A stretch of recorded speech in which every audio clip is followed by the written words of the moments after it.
Okay, we are live. Yep. All right. Hello, everyone. It is August 6th, 2020. Welcome to episode 4 of the Legacy Battle podcast. Please join our group page. Check out the video section for prior shows and panelist info. Our trivia question for a prize is going to be announced later in the show, so please stay tuned. Our next show information, it's going to be August 27th, and we will be debating what we like to call the second Mount Rushmore of wrestling. We've all come to agreement that the first Mount Rushmore would be Hulk Hogan, Ric Flair, Stone Cold Steve Austin, and The Rock. So those four are out of the picture for that debate. But it's going to be a good one. It's going to be our first cross-examination debate. So we'll hope you all tune in on the 27th. I want to introduce our guest judge. This is Amy Billy. She's been a teacher for 27 years. She's a graduate from Penn State. I could say so much about that, but I won't. So we're happy to have you here. Thank you for coming on live with us tonight. Thanks for having me. Yeah. And we're going to jump right into it because we try to keep these things at an hour. So tonight's debate is, should baseball put the steroid users into the Hall of Fame? It is a team debate. And the teams are Brett and myself versus Kevin and Brian. Debate rules for tonight. Each debater is going to have 6 minutes to make their case. There'll be a 3-minute rebuttal, which will be permitted from the opposing debater, followed by a 2-minute follow-up from the debater stating their case. This will be completed by each debater till we've all gone. Should any debater finish before their time is up, they will notify the timekeeper by stating they are finished. And coin flips were done prior to determine positioning throughout the debate and closing as well. So let's get started. And due to coin toss, again, just like some prior shows, I have to go first. I'm going up against Kevin. So Ryan, you want to take the clock on this one? Okay, you got it. Ready and go. So I'm going to be making 2 points in my argument tonight. The first one is that baseball knew that players were using steroids and they did nothing about it because of money. And second, the biggest names in this scandal, a la Barry Bonds and Roger Clemens, were Hall of Famers before they even used steroids. So let's go back to 1994. Baseball is setting record attendances. Revenue is higher than it's ever been. The Montreal Expos are in first place, for goodness sakes. They don't even exist anymore. America's pastime is the biggest sport in the country. Now let's fast forward a little bit later in 1994. It's August 12th, and the players' strike that killed baseball, it's begun. The players' greed and the owners' unwillingness to give in debates killed fans' morale and love for the game. When they finally came into an agreement, it was too late. Baseball was lost. 1995 rolls around, attendance drops 20%, TV revenue drops $200 million, its biggest drop in history. Prior to games, fans are protesting. Pittsburgh Pirate All-Star Andy Van Slyke is being pelted by the free giveaway that night when they were playing the Expos, and he says it's a fan upheaval. Now let's fast forward again to 1998. Mark McGwire, Sammy Sosa they're saving baseball with a home run that is chasing for Roger Maris's record of 61 homers in a season. The nation is enthralled. The long ball has saved baseball. And baseball needs stars and its most famous record broken to survive and to come back. Baseball used steroid players to save the game. And here's proof that MLB knew that they were using. FBI undercover investigation Equine in 1995 by Special Agent Steljak notified Major League Baseball security chief Kevin Hallman that Jose Canseco and Mark McGwire were named by a busted dealer. This information was then buried by Major League Baseball, and not until 2005, when Canseco's book came out and the United States Congress opened a hearing, did baseball start testing for steroids. And during the hearings, the security chief, Kevin Hallman, stated he doesn't recall a conversation with the FBI. Right. So let's look at a 60 Minutes interview. Mike Wallace, he interviewed Jose Canseco. He interviewed the vice president of baseball, Sandy Alderson, and one of the greatest managers of all time, Tony La Russa. Canseco stated that MLB knew he was using and other players were using. Owners knew the players were using. The Players Association knew they were using. The vice president Alderson said, "I'm not here to suggest that there wasn't a sense that, from an anecdotal standpoint, that something was going on with some individuals." Mike Wallace then asked him if he thought Canseco and McGuire were taking steroids, and he stated, "I had my suspicions." Tony La Russa said that Canseco openly bragged in the locker room about using. MLB had no testing, no deterrent, because it wanted attendance and revenue back up. And not only did it go back up, it broke records. Writer Howard Bryant, who wrote the book Steroid Era, stated that everyone benefited, and that is why nothing was done. Owners made more money than ever before, and players started getting $20 million contracts. Now to my second argument. Clemens and Bonds were already Hall of Famers before using. I'll start with Roger Clemens. And what I have here for you is a comparison of a Hall of Famer, Jack Morris, compared to Roger Clemens. And I'm going to try and get out of the way a little bit here in a second, but it's known that Clemens started using steroids in 1997. So this first row shows his stats in 1997. He has 192 wins, an ERA of 3.16, over 2,900 strikeouts, 3 Cy Youngs, and 1 MVP. Now let's compare that to Jack Morris. Morris has a higher ERA, less strikeouts, and no awards. Roger Clemens was going to the Hall of Fame regardless if he used or not. Then I did another one here at the very end, which is going to be kind of hard to see, but I added 4 more years in on his averages without using steroids. And remember, he played a lot more than 4 more years with steroids, and his numbers are through the roof. So he's definitely would have been in the Hall of Fame. Now let's talk about Barry Bonds. There's no need to compare him to another player because there's no comparison to Barry Bonds. We all know he's probably the greatest hitter in history. So it's known that he started juicing in 1999 after he saw Sosa and McGuire killing the ball in 98. He was jealous, wanted their money they were getting. I mean, no one ever said Barry was a nice guy. That's not what we're debating here today. But Bonds pre-steroids had 411 homers, which means 4 more seasons with no juicing, he's getting to 500, which was guaranteed he went to the Hall of Fame. He had 8 Gold Gloves and 3 MVPs already and over 400 stolen bases. He would have been baseball's only 500 homer, 500 stolen base man, guaranteed Hall of Fame. And he was already a Hall of Famer because of all those stats. And the Say Hey Kid, Willie Mays, has said that Bonds should be in the Hall of Fame. And he's probably one of the greatest players of all time. So I'm finished.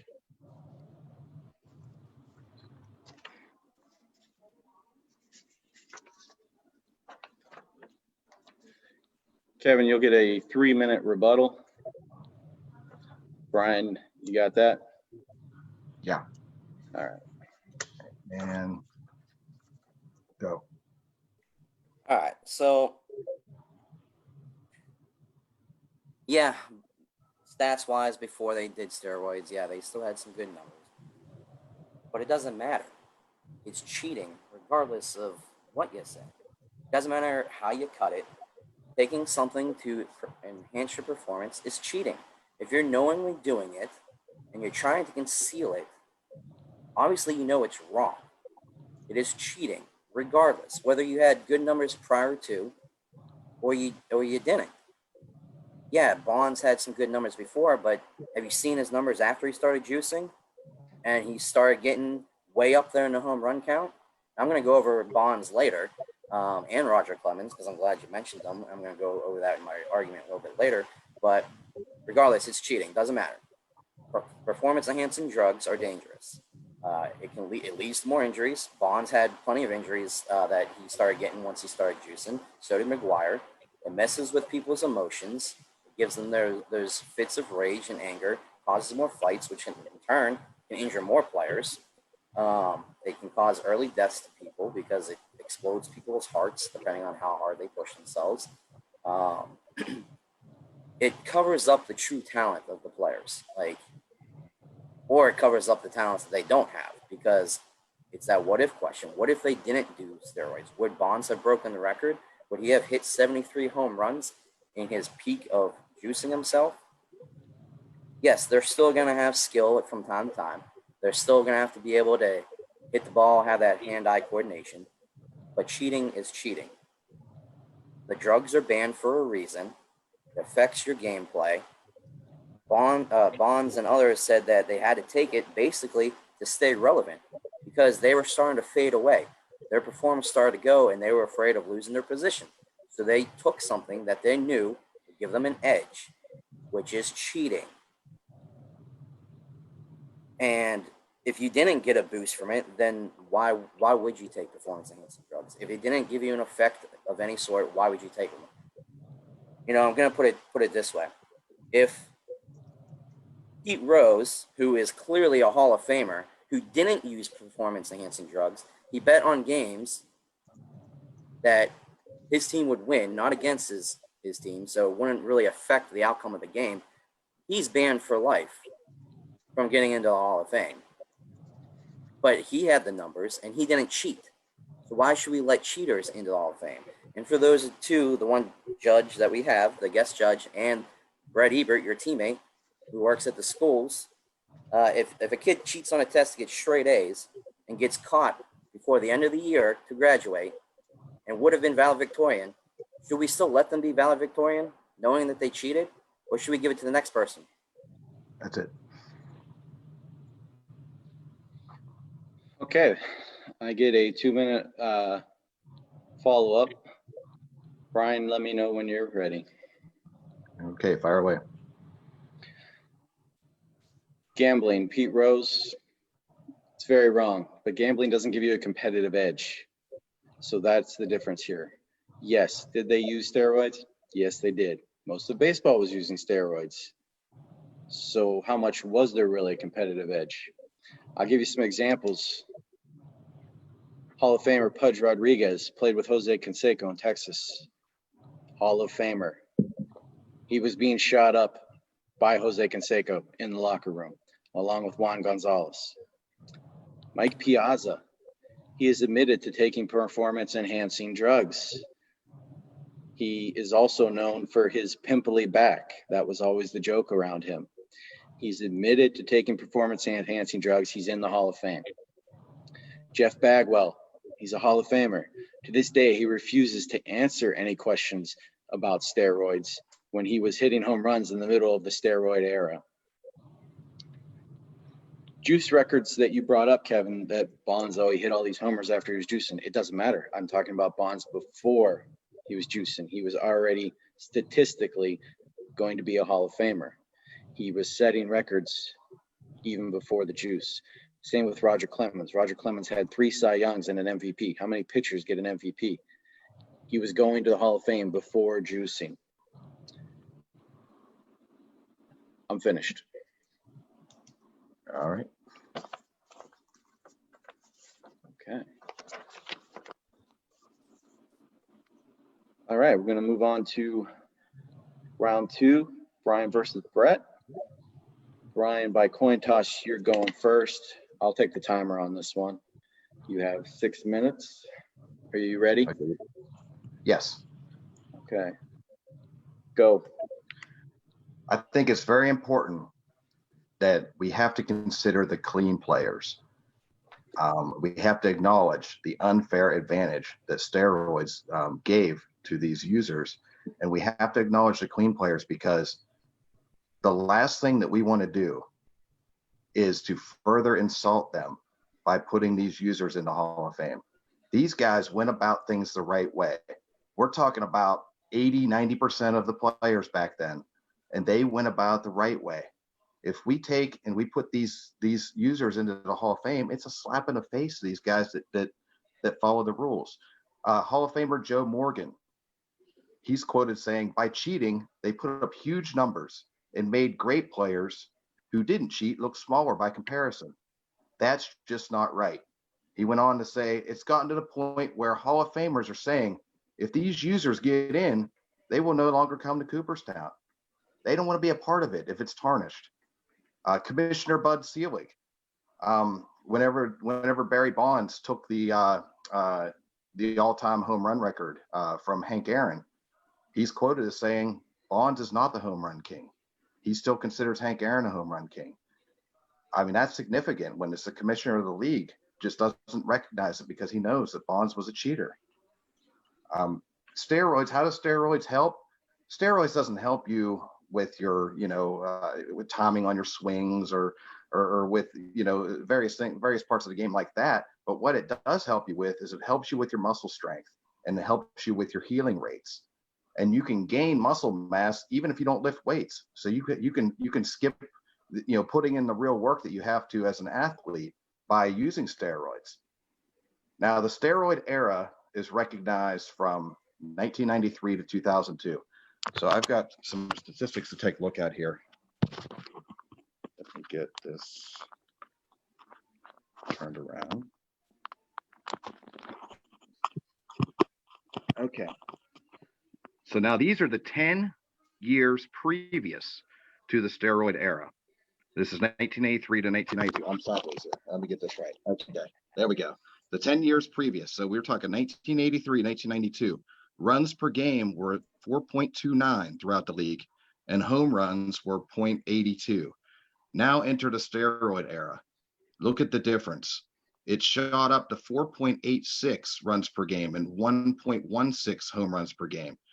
I mean, that was, a handful of these guys that decided not to follow the rules, and they skewed the stats this far. Now, baseball started to get things under control over the last 18 years. I mean, there were still some, but they've regulated, they've got a lot of the steroid use out, and now the numbers are starting to drop again. We're looking at 4.52 and 1.07 on the home runs.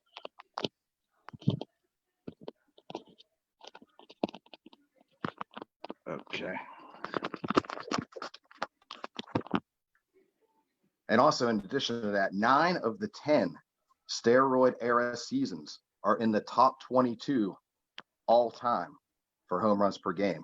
So if you look at all the seasons going back to the 1890s, we're talking about 9 of the 10 are in the top 22. That is significant. So also you ask yourself, what do the fans want? The fans are really what it's all about. And according to a poll that was conducted by tilt.com, 69% say steroid users have no place in the Hall of Fame. I mean, that's significant. That's 7 out of 10 people are saying we don't want this. And 73.8% say Hank Aaron is the real home run king. They don't even recognize Barry Bonds as the real home run king because he's linked to this cheating. He's linked to these steroids. So this unfair balance should not be rewarded. And to think that it is, that you're just ignoring something that is very important, and that's the integrity of baseball. I'm done. Okay. Brett, you have a 3-minute rebuttal. You ready? You're on mute. There we go. I'm ready. All right, go. All right. So I can see some of your points there about what you were saying, and I'm just going to touch on some of the topics kind of quickly. You were talking about how it devalues the clean players, or quote, clean players of baseball. But really, how do you determine who those clean players were when baseball didn't even start testing for steroids until 1991? So, I mean, yeah, we did have what they call a steroid era, but are we just going to completely ignore the entire other existence of baseball and those eras? Because what about all those players? I mean, it's been reported by multiple players that throughout the years, more specifically in the steroid era, but that over 40% of pro baseball players have used performance enhancing drugs at some point in their career. Whether they were tested or not, or whether it was before 91, there's a lot of things that could be argued there. And actually touching on the healing rates about steroids, which is correct, a lot of the players used it as a way to, heal their body quicker. But athletes nowadays are allowed a multitude of new advances in medical sciences and everything. Things like CBD, marijuana, if it's prescribed. There's stuff called deer antler, natural energy supplements, all the stuff that they're allowed to take nowadays that do the exact same things that steroids did, but because they're regulated and people can make more money off of them, they're allowing athletes to take these in all professional sports. But that's just another side that kind of makes me think back to this wasn't available all back then. We're talking about, the stats too. I mean, if you look at every major sport, the stats throughout the years from the 90s until now have increased. Basketball is amazing with how many points are scored a game. NHL goals are up. They're making the goalie pad smaller, and really it's all for the fans. The fans want to see this more intense game, more fun, more runs scored. And so obviously these organizations are going to give it to them. And that's where I think the stats can really be talked about. And then also real quick with baseball, how about the infield switch? Multiple teams have employed this new, with Joe Madden here in Tampa Bay, he was one of the pioneers of it, that have really made those numbers drop back down from the steroid era, because they know how batters hit. They can play the odds and get the guy and switch their infield over and get him out, 9 out of 10 times. But I mean, those are the points I'm going to touch on to your arguments, and I'm done. Okay. Brian, you have 2 minutes. Ready? Go. Yeah, I mean, I did illustrate that the runs and the home runs are down, and I mean, yeah, you may say, okay, there might have been some extra strategies that were thrown in there that have attributed to that some, but we don't have anybody hitting 70 home runs anymore. We don't have anybody, running away with these records like what was happening in the steroid era. Also, you talk about in the in the early part of the steroid era and the players, all that, well, they didn't know what was going to happen. That's just not true, because the NFL, they banned steroids in 1987. They knew, after seeing what steroids did to their sport in the 70s and in the early 80s, they saw what the effects were. And so they already had it banned. And so then, the steroid era in baseball should have not even happened, because, it happened in the early 90s. So they all ignored everything that happened in the NFL, which was just right next door. And they just, they just decided that this is what they were going to do. They were going to enhance themselves. They didn't care about anybody else. They just cared about their own performance. And that's what really made it wrong. I'm done. Okay. All right. Next up will be Kevin versus me again. This time Kevin will be making the argument. Brian, you want to do the timer again? Yeah. And go. So, steroid users have shattered the integrity of the game. I don't care what you say.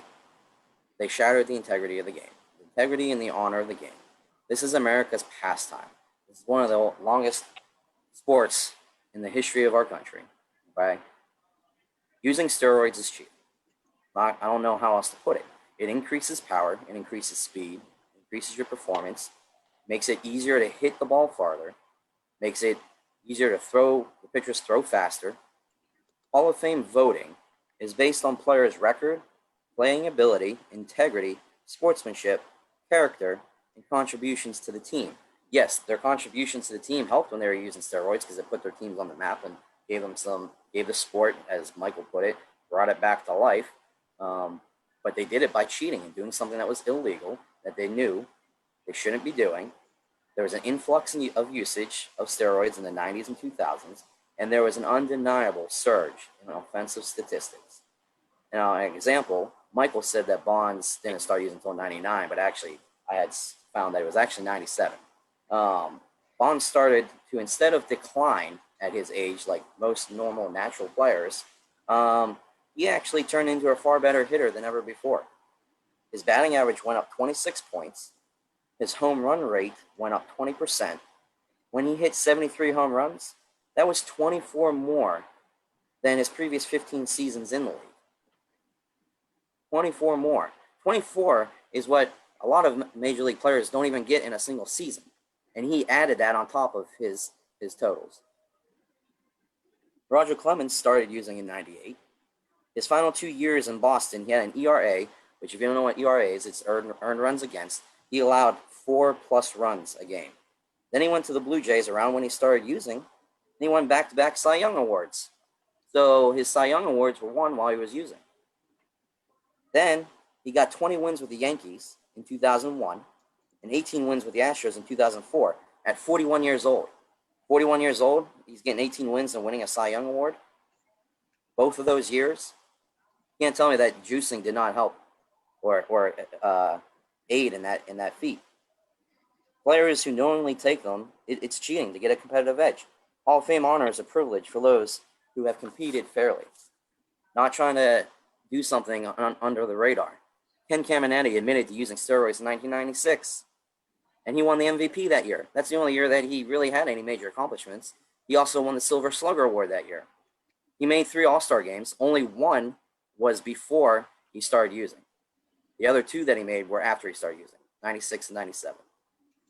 His batting average went up to over 300. It went up to 326. His RBIs increased by about 40. His home runs increased by almost 20.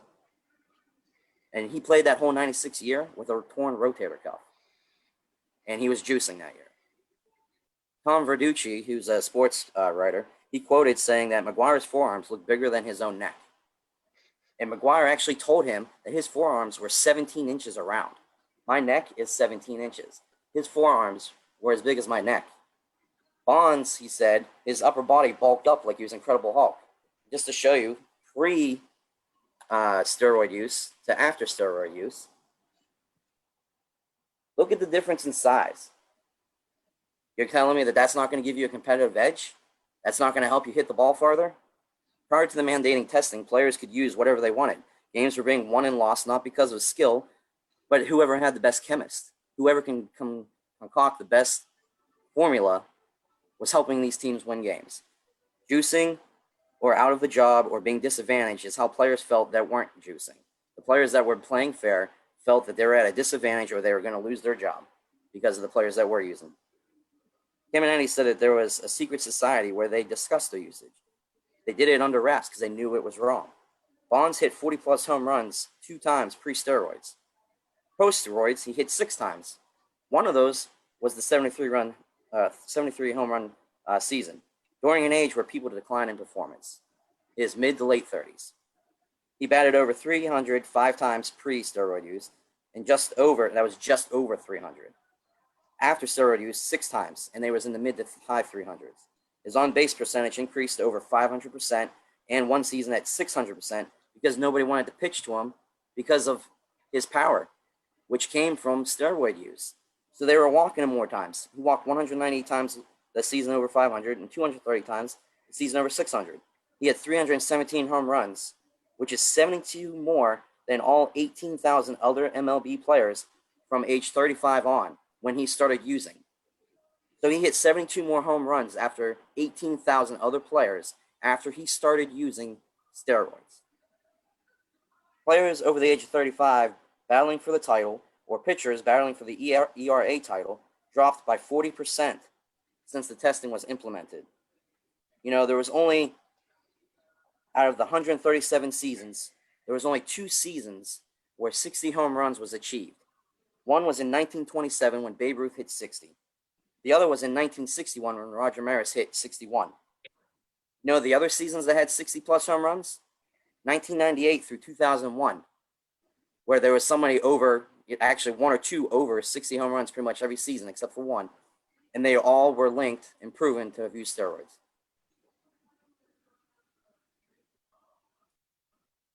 Finished? That's it. Yeah. Okay. 3-minute rebuttal for myself. Brian, you can say go. Go. Your only argument continues to be cheating. That's it. Brett and I will admit that our guys use steroids. That's not the argument. They use juiced. Okay, whatever. I already mentioned 3 men who use steroids that are in the Hall of Fame. Baseball knows they use steroids. They're in the Hall of Fame. Let me give you another one. Larry Walker. We don't know if he used or didn't use because he played at Coors Field, which if you want to talk cheating, playing at Coors Field is cheating because you can hit the ball a mile just by tapping it basically because of the air. Big Papi, David Ortiz. He's not in the Hall of Fame yet because he just retired 2 or 3 years ago, so he's not eligible. it's pretty well known that he used, but guess what? He's going in the Hall of Fame. Kevin, you brought up Ken Caminetti, and he won these awards. Baseball didn't take him back. They didn't say, you cheated, you don't get to keep the awards. He's still recognized as the winner of those awards that you mentioned. And you're trying to tell me that $1 billion industry doesn't know what it's going on with its players? I find that really hard to believe. And then you mentioned Clemens. Oh, he won these MVP or Cy Youngs with Toronto when he was using, and he racked up all these wins. Okay, in the stats I showed earlier, the Cy Youngs that he won were with Boston in the early 80s, early maybe 90s. These were well before he went to Toronto. He was not juicing at that time. The guy weighed like $150. He was not juicing at that time. He just had a good fastball. And his MVP that he won was also in the 1980s. If a pitcher wins that amount of awards, they're going to the Hall of Fame. It's a given. I'm finished. Kevin, you get 2 minutes. Okay. Are you ready? Yeah, go ahead. Okay. All right. Brian and I aren't disputing that their stats pre-steroid, weren't bad and that they weren't possibly Hall of Fame worthy. We're not denying that. But that's not what we're talking about. We're not talking about pre-steroid use. We're talking about people that willingly and knowingly took steroids, which is an illegal drug. If you and I took steroids and we drug tested, we'd lose our jobs. You wouldn't still be employed. I wouldn't still be employed. We would lose our jobs. We're talking about the integrity of the game. We're not talking about, Bonds was an all-star player back in the early 90s before he started juicing. We're talking about people that deserve to be in the Hall of Fame because they maintained the character, they maintained the integrity and honor of the game. They tarnished the game. Why do you think the guy that bought Bonds' 73 home run ball engraved an asterisk into it? Because he cheated, he juiced. What, like you always say about Griffey, use the what if. Well, what if Bonds didn't juice? Would we be having this same conversation? Would we be having this conversation about whether or not he's the home run king or not? Probably not, because he wouldn't have hit 73 home runs. Guaranteed. He would not have hit 73 home runs if he wasn't juicing.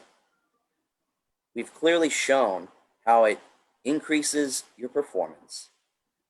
It gives you an advantage, and it tarnished the integrity of the game. If someone's not going to get in to Hall of Fame because he made a bet that his team would win, who has Hall of Fame stats, then why would we let somebody in that actually cheated and knew that they were cheating and tried to hide it and conceal it? All right, done. Okay. All right, we'll move on to the next round with Brett versus Brian. 6 minutes to Brett.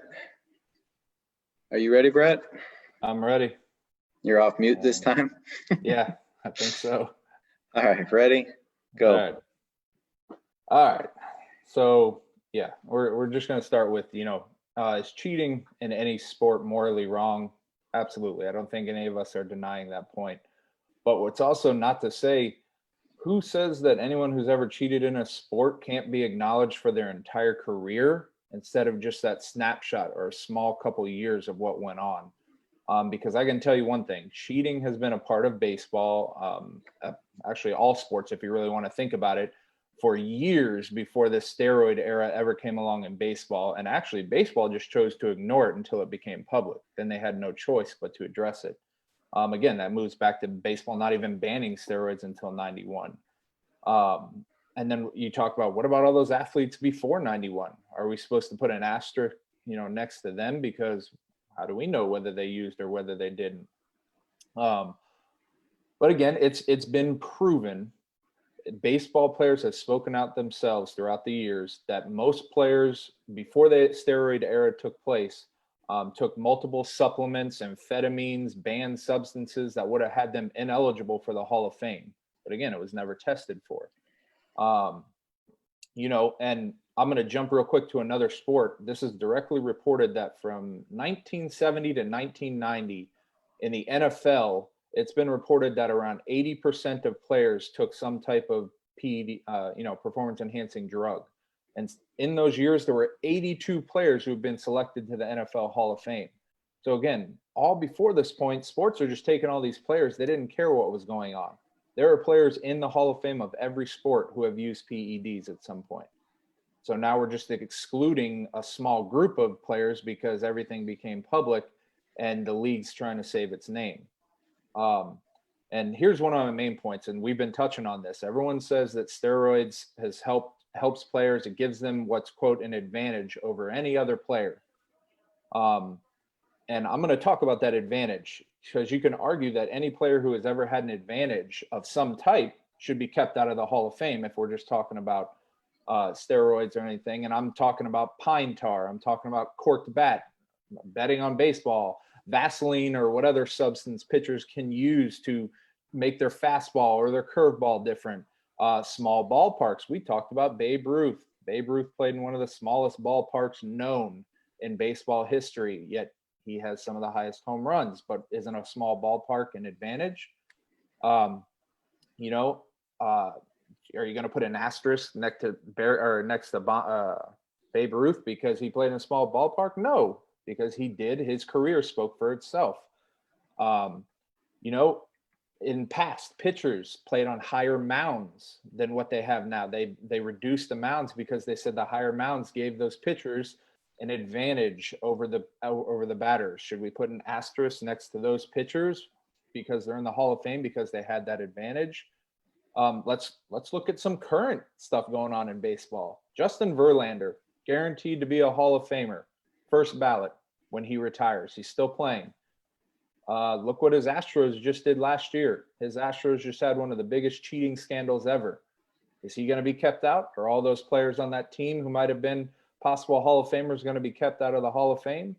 Again, we can't just seclude one type of cheating and say that's the only kind that can be kept out of the Hall of Fame if cheating in general is not okay. You also look at this too. Josh Hamilton, very local guy here. Tampa Bay Rays picked him up early out. I actually even got to meet the guy. Nice guy. And he has tons of fans around baseball because he's a recovered drug and alcoholic who came back to baseball, performed really well, had a couple of little step backs, but everyone views this guy as a hero. Yet they're saying everybody who used just steroids is cheaters, they're losers, just because they use steroids, they're cheaters and losers. But a guy who's abused drugs and was an alcoholic and crumbled his family apart, they're touting as a hero. And he had great numbers. If he would have stayed in, he would have been a Hall of Fame ballot for sure. But, unfortunately, injuries and stuff kind of cut his short.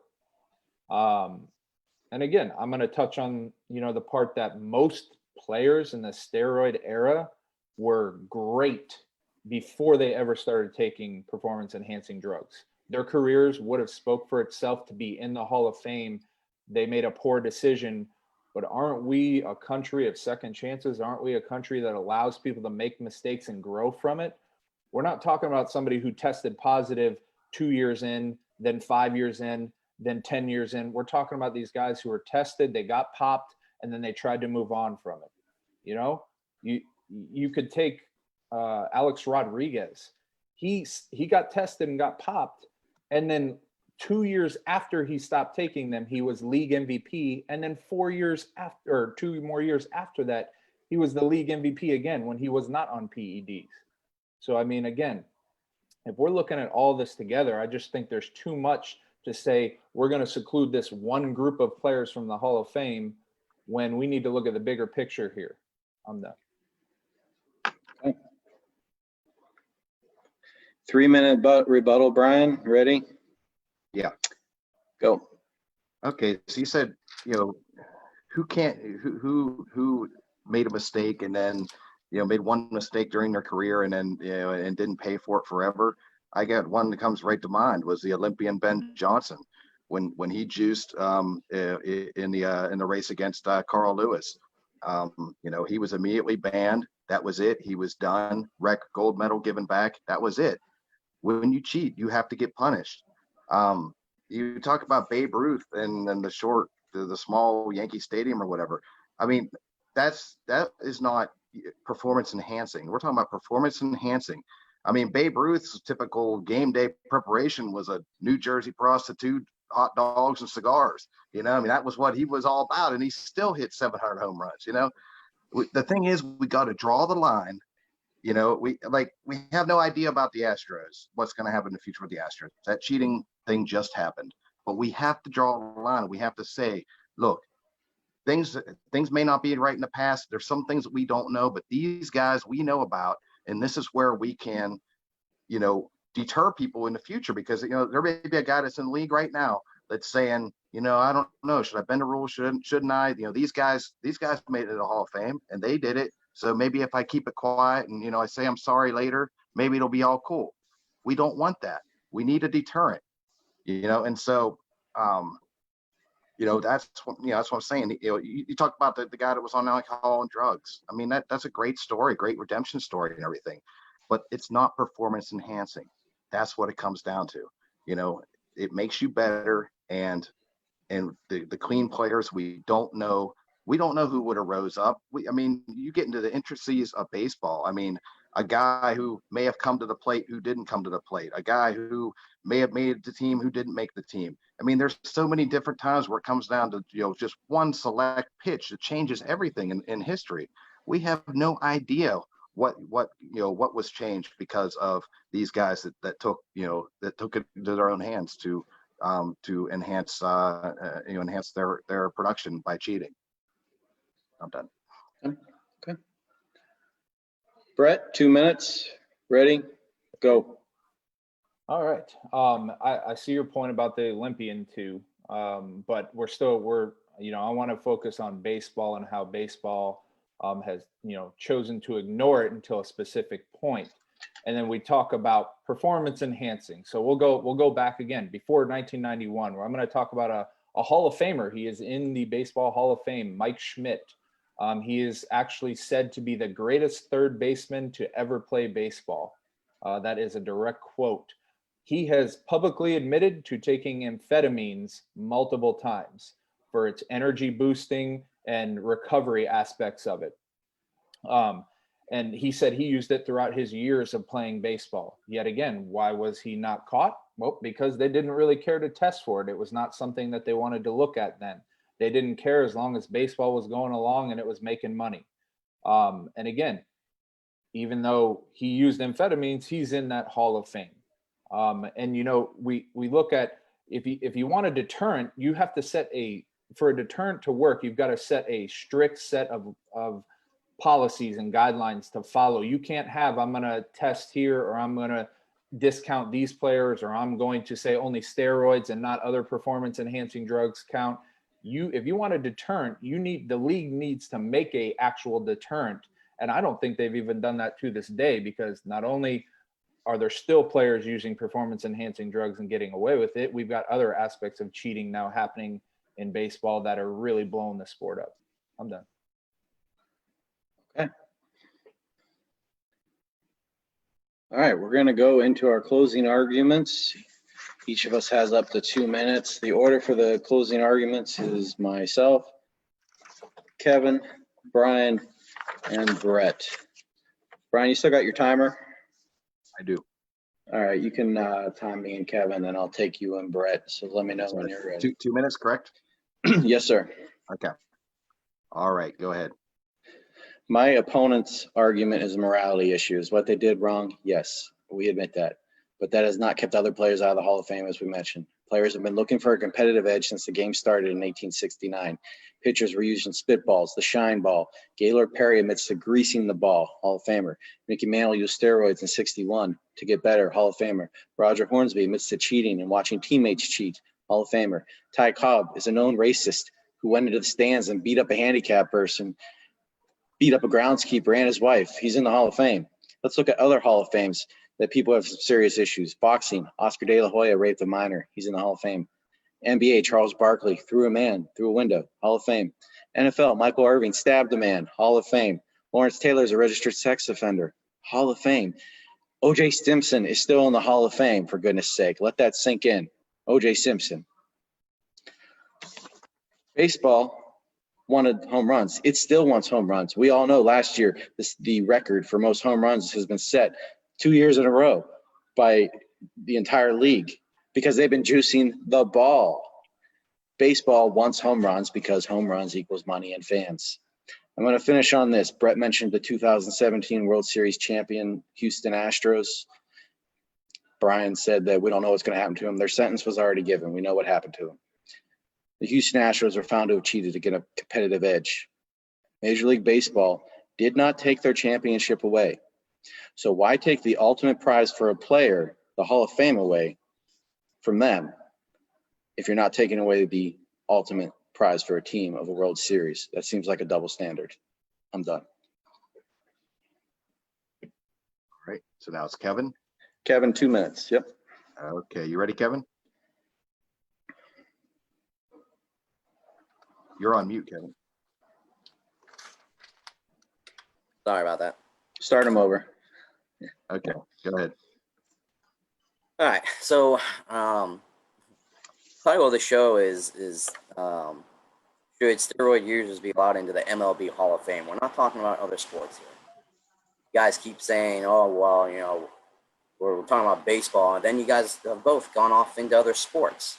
Okay, so like let's stick with the topic here. It's about MLB players. Yes, there's been cheaters in the past. Does that make it right?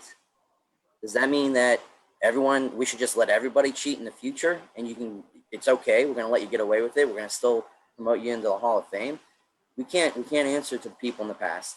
We can't answer to, the NFL allowing all these sex offender and drug people into their Hall of Fame. Like, we can't answer to the past, but we can answer to the future moving forward. Like Brian had mentioned earlier, what if there's that player that's out there and is like, oh, well, all these players, they got away with it. Should I really bend the rules? Should I try and take these performance-enhancing drugs to help increase my game so I can get into the Hall of Fame too? What is that teaching our future? It's teaching that cheating's okay, and we're not going to do anything about it. Go ahead and do it. We're going to turn a blind eye to it, which is why we have a lot of the issues we have today in our society, because we let people get away with things, and now we're having all these issues in the real world. And you want to keep it into the sports too and keep it moving forward. Yeah, go ahead. Shoot up with drugs. You're fine. You guys mentioned Babe Ruth playing in a smaller field. Well, let me tell you, Babe Ruth has more power than anybody I've ever seen. His final game was in Ford Field, one of the biggest stadiums ever for baseball. The center field wall was 462 feet. That last game of his career, he hit 3 home runs that day. You know what? He hit one outside of the stadium, above the triple deck right field roof. Put it out of the Pittsburgh Stadium. Only one other person has done that I've seen, and that was Willie Stargell. Babe Ruth had power.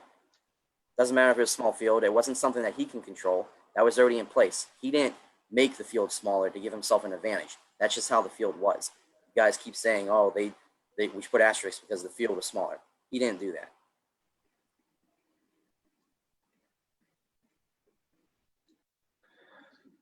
Okay, Brett. I'll take you and Brian on the timer.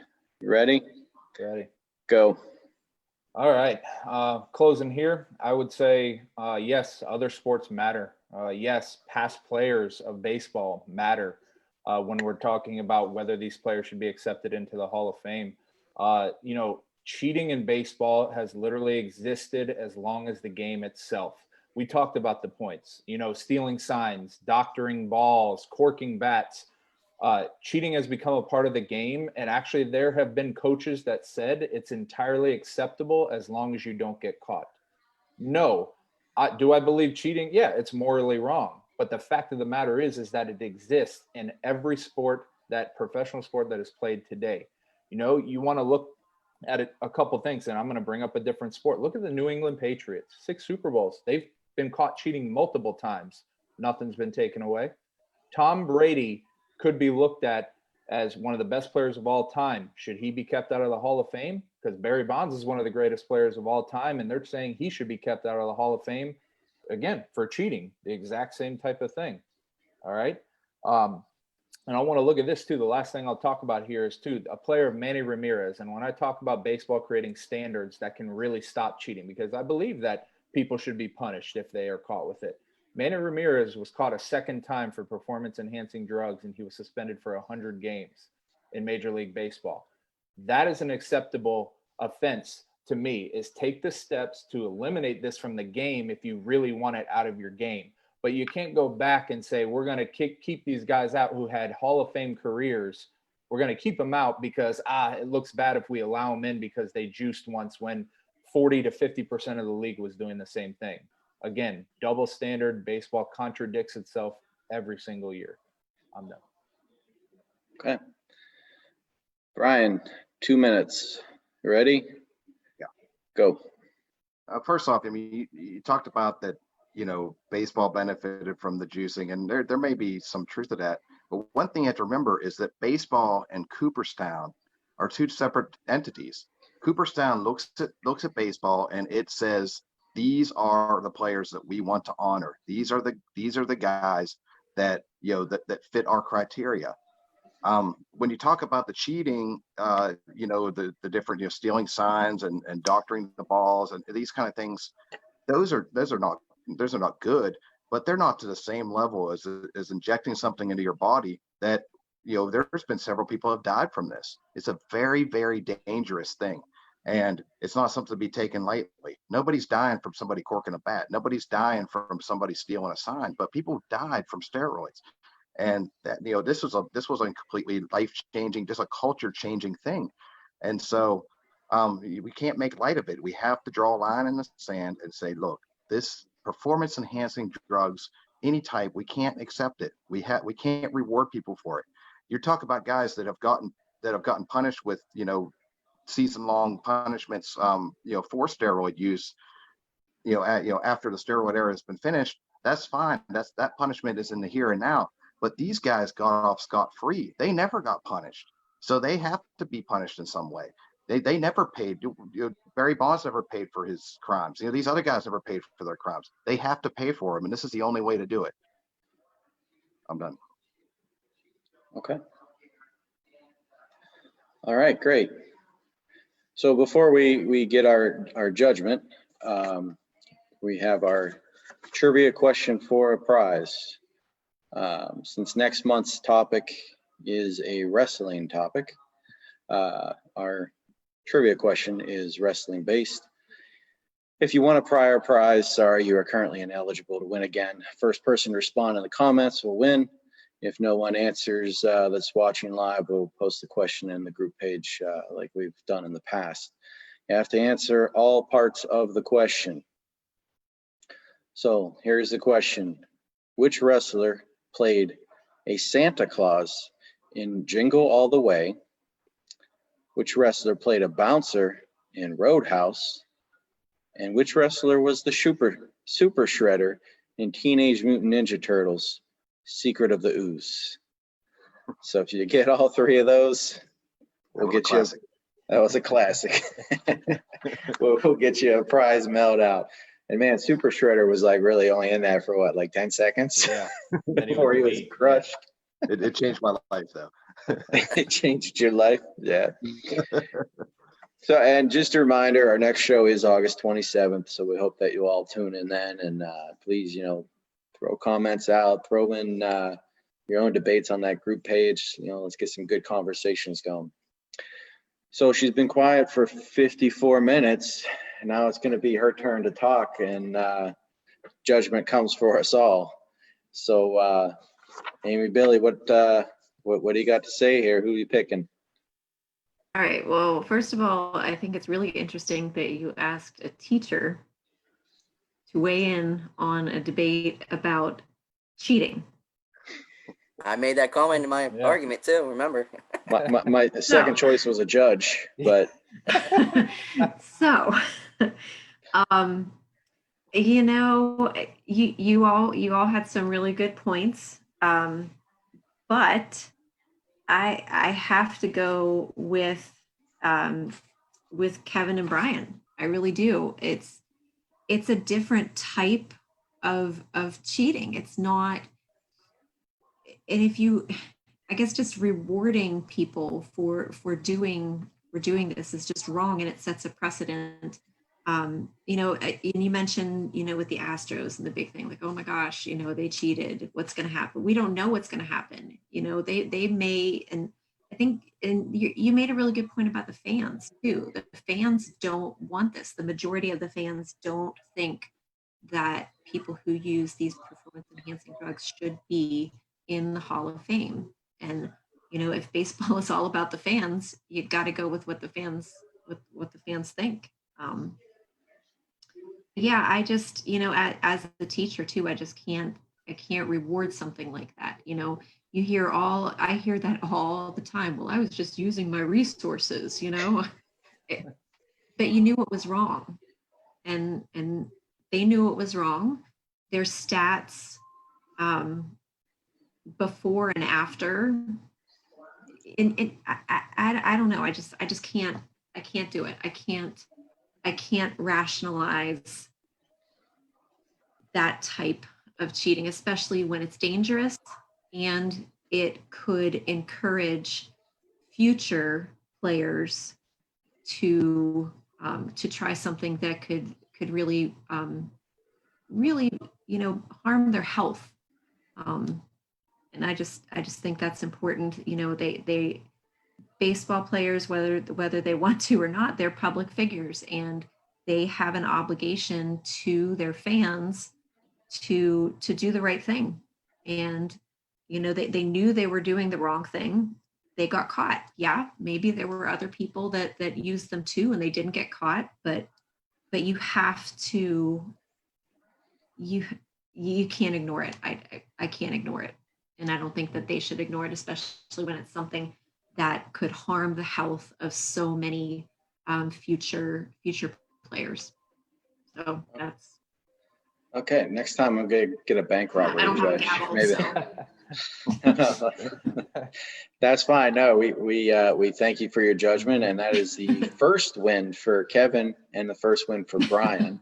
So that means the only person without a win from our panel would be Brett, and he speaks better than all three of us. So that's amazing. No, Brett, you made a lot of really good points. You know, I wrote down a lot of stuff here, but you made a lot of really good points. And if I would have been swayed, it would have been because of some of the points that you made. Okay, thank you. And I completely get you too, because I'm a behavior specialist at a middle school, so I see the whole both sides of this argument for sure. Yeah. You know, I guess Kevin, I'll ask you the question: if what would you do if a kid had straight A's, 9th, 10th, 11th, and in 12th grade, they go and they cheat on a massive semester test? Would you decline them their diploma, or would you give it to them still? So you asked me that because I brought up that point in my Yeah, argument. that's the only reason. Yeah. Well, my point in that argument though wasn't whether or not they would graduate. I Okay, know. You know, getting caught once cheating on a massive test, I mean, yeah, you should get disciplined. It should be, you know, you get a 0 on that test. Yeah. But if it came down to that person and one other person that didn't cheat for valedictorian, are you going to give the cheater the valedictorian, or are you going to give the person that did it legit? Yeah. I just All right.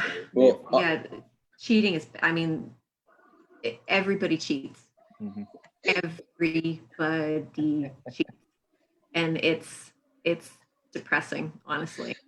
And we're gonna end on we're gonna end on this because we've been on here for an hour now. But I'm gonna help all your students cheat. The answer to her bonus question at Christmas time is Yukon Cornelius. Okay. So if you don't know who that is, we don't do that anymore. We're not allowed to have fun in school anymore. We don't get to do stuff like that now. All right. Well, thank you everyone for joining us tonight, and a special thank you to our guest judge, Amy Billy. Thank you. Everyone have a great night. Bye-bye. Thank you. Everybody.